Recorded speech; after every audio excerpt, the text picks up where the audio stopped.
5 new trellises, colorful new Y covers, colorful caps, week 4 update, including green beans and red cherry tomatoes in the nursery, and a tank refresh, all in the week 4 update. If you're interested in that, please stay tuned. Update, I harvested those microgreens, and I had mentioned before that my grandson had brought his green bean from school. There that is. And so that seed was a little bit too large. And plus, with the two that I had lost, the green bean, I'm sorry, not the green bean, the thyme, the sunflower, and the collard green. So I decided to get these two. This one is the cherry tomato, and there is the green bean. So inside of the Kelby app is a germination steps that I took. Let me know if you'd like me to go into more detail about that, but that is the nursery update. Next, I want to focus on the tank refresh. So there's the little thing for the tank. And there's the water, 5 gallons of water. I was a little bit intimidated at first about doing this tank refresh. But again, the Kelby app has 7 steps. I got a notification, and the Kelby app has a great video and step-by-step instructions on how to take the top part out, which is this, and complete the water. And I also have, I don't know if you can see right here, I have a trolley, a garden trolley. So this also helped. It's not required, but it actually helped me roll this to a closed sink to get the water out. So yeah, we did it's done every month. So yes, we did a 7-step tank refresh. Let me know if you'd like me to, in the comments, if you'd like me to do a video about that the next time I do it. Okay, so I'm going to go column by column, starting on my right. Column number 1 at the top, again, is the cilantro. So the cilantro has come quite a long way from germination to for 4 weeks. This is the growth that we have so far. She's kind of leaning down. That always kind of makes me concerned and leads me to my first tip that I would like to say is leave stuff alone. Like, that's the best thing, or the thing I have to learn or would recommend. If it's, you've given it a good foundation of fresh water, plant food, you following your instructions, just leave stuff alone. Let it grow and do what it does. So yeah, there's the center, side, and side view of the cilantro. Okay, so I'll move on down here. Here is the bring. Again, 4 weeks of growth, I would say, is good. It's coming along. There's the left side. There's the right side. And then you can see one of the trellises that I have on there, which gives a nice character. Also, you can see the first gray Y cover right there.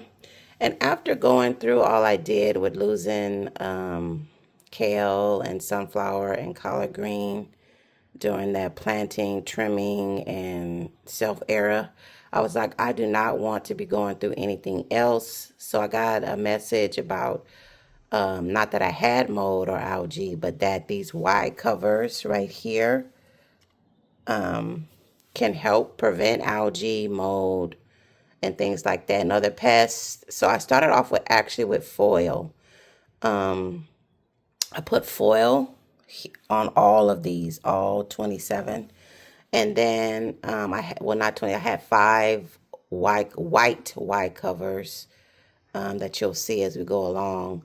And I thought I'd add some color and character. So Again, they help keep away mold, algae, other pests, and they also add character and color to the garden, as well as they kind of help train the plant like how to grow in. So I really like that.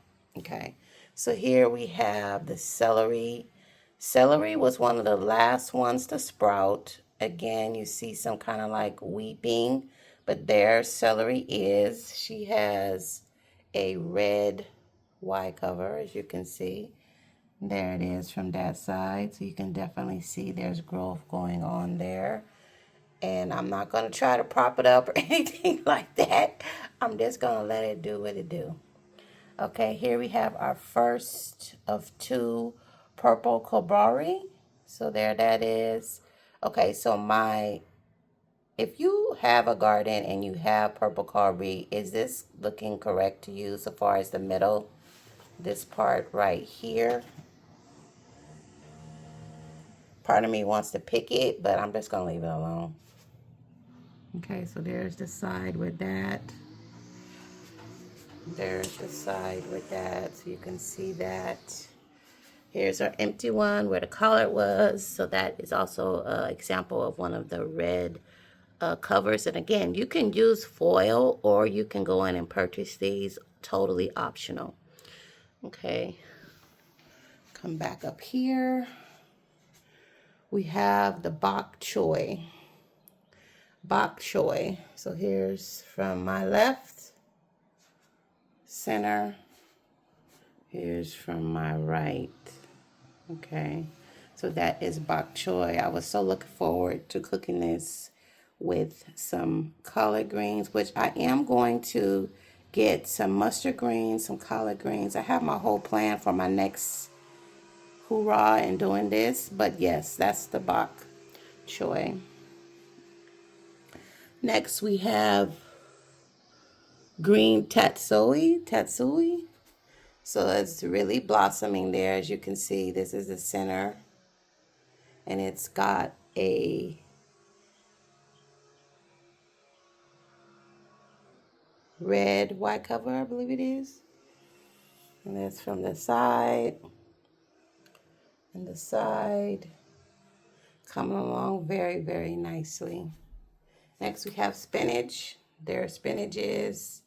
Again, we have the trellises coming in there. And this one has a white cover. Okay, so there that is from the side. You see a little beady trying to come in through there. And then the other side here.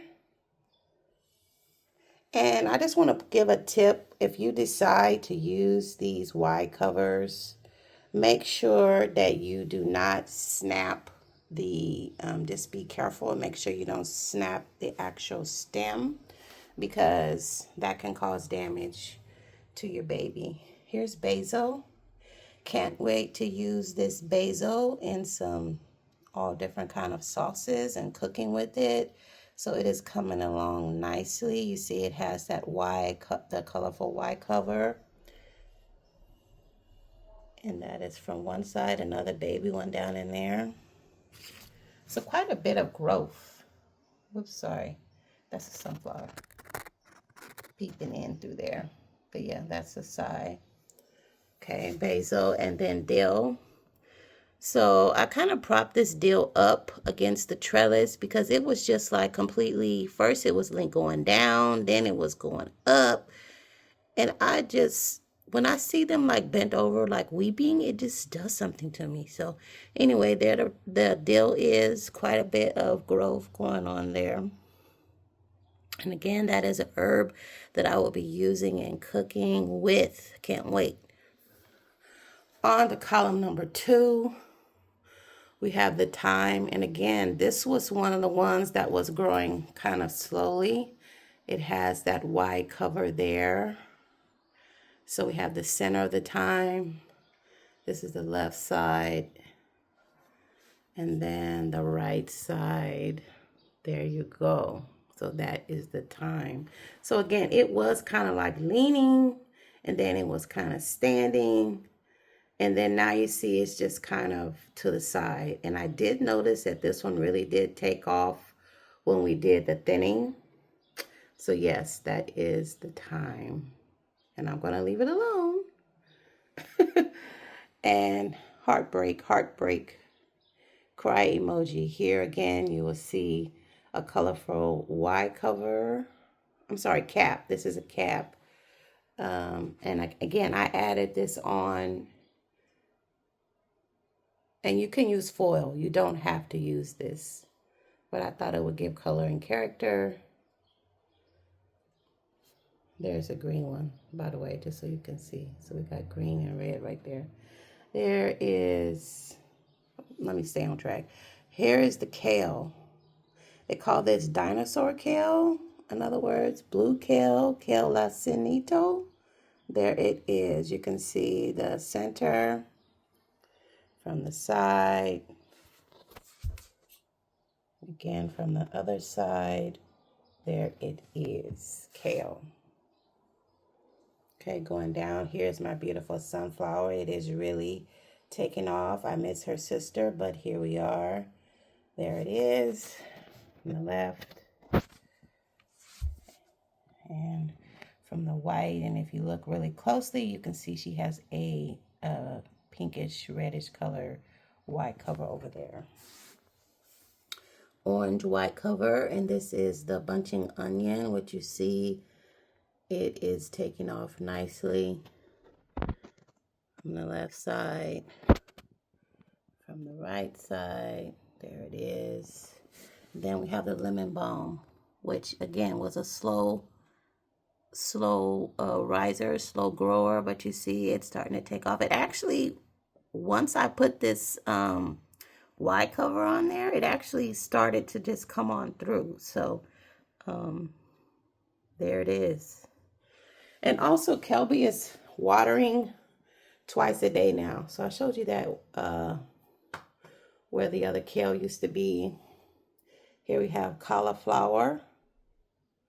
So it is doing its thing. I really do want to reach in there and do some stuff, but I'm not going to. I'm just going to let it be. This is from the right side. This is from the left side. And again, let me know if you have used, if you have in the garden, if you've used foil or the colorful Y covers, and if you see a difference in that. Here's the Salanova. So this one was the most resistant to installing the Y covers because it had actually got much more bulkier. And yeah, it did not want to get put into the, there she is.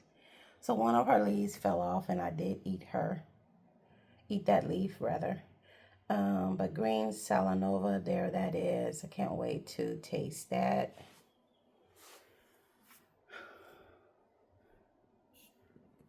So here we have the tatsoi, the red tatsoi. The center, the side, she's got one of those orange Y covers. There she is. Coming in nicely. Okay, and then I think I did the lemon balm already. There, that it's down there. Okay, so that's column 2. Make sure I got all of them. Yeah, I did. Okay, here's another bunching onion on the third to the last and third column. So you can see she's really like growing out here. I was thinking about getting another trellis and putting it right there. And I like these trellises. Let me just zoom out a little bit. You see how it goes it has one on both sides. So as it grows and matures, it can have support. So I'm thinking about having one right here. So that is a bunching onion. The yellow Swiss chard. So this one again, there's a little story behind this. So I had put foil on the yellow Swiss chard. I'll just go from that side. You can see it's just taking its sweet time. And I was like, why is this not looking like it's growing. Like, is the water pH off? Like, did I do something wrong? And so after a few days or so, something said, look under the foil. So I removed the foil, and sure enough, there was a whole nother leaf that had sprouted through and was coming in under the foil. So as soon as I touched the leaf, it fell off. So as soon as that happened, I took the foil off and put the yellow, I'm sorry, the pink, yeah, I guess that's pink, onto it. There it is. It's starting to sprout even more. If you look, there's like a little stem coming in the center. So yeah, that is the yellow Swiss chard there. More spinach. You see that little one right there? See that? And then on this side, so yes, there is the spinach. More cauliflower. Center. Oops. Oopsie. But yeah, there it is. And look at this one. Oh my goodness. So pretty. So pretty. So this is the salad Tokyo Bacana. Just coming in really, really nicely. Really, really nicely. I also did a root. I also got a notification from Kelby saying that it was time to trim the roots. So let's go on over here to the red sorrel. And the reason why I brought that up is because some of these ones, like particularly this red sorrel, it looks really small. It's another one that is coming along. You know, I was a little bit concerned about it, but when I did that root trim, I mean, it had long, long roots. And that lesson I learned is that you can't go by what you see. Like in the stillness, in the quiet, there is things going on. Growth, action is happening. Yes, and yes, and yes. So that's the red sorrel, again, from the left, from the right, and the center, okay? And those little symbols, that's how Kelby knows which plant it is. Here we have the purple, another purple Kobari, side, center, side. See, it's got a trellis on there. So there that is. We have another bok choy here. Side, it has a gray Y cover. Side. Here we have the sweet Thai basil, and there's quite a bit of action going on here. Then the side, you see some little basils over there coming through. There coming through, so it's coming along nicely. And then we have the purple, I'm sorry, bull's blood, which is a beet. So this morning, so Kelby has gone to 2 feedings, 6 a.m. and 3:55. So the water, when it was feeding, it started weeping. It went back down like this. So I'm not going to touch it, but there it is. Purple, I'm sorry, bull's blood. So again, this is just all the growth that has happened over the last 4 weeks. And we will continue to, let me know if you want me to make a separate video with the nursery of the green beans and the red tomatoes. But there you have it. 4 weeks of growth and development with the indoor gardening. Keep watching. Thanks for tuning in.